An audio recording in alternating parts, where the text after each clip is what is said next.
Ayan na sila. Bigyan natin ng pagkain mga boss itong mga pusa. Wala na yung ibang pusa rito. Baka lumayo na sila. Ayan sila.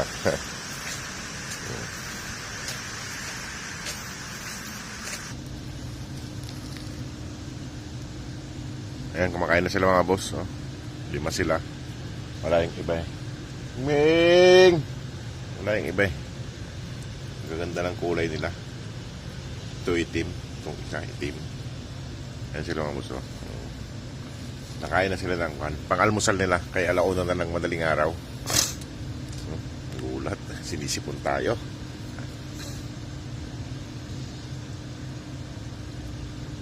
Kain lang sila. Yung iba nandun sa may kantin naghihintay sila dun. Kaya tawag ko, ayaw naman lumapit. Ayan sila. Kain lang sila. Kain lang ng kain.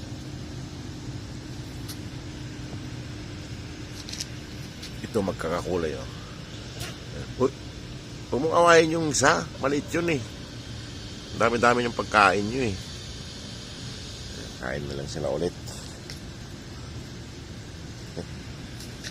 Wala yung iba nandun sa may kantin sila.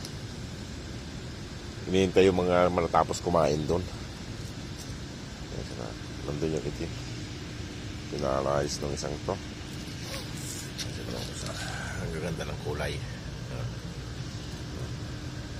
Magkakapatid to. Magkakapatid sila. At pupuntahan ko muna yung nasa likod at bibigyan ko rin ng pagkain. Kaya mga boss, iwan ko na lang dito yung kwan. Wala pa yung pusa rito Para pagpunta niya rito ay may kakainin siya. Iniwan ko siya dito. Ayan pagkain ng pusa mamaya. Ay mamaya-maya pa yung pupunta rito. Kaya iwan ko lang dyan para mayroon siyang kakainin. Sige mga boss, maraming salamat. God bless po.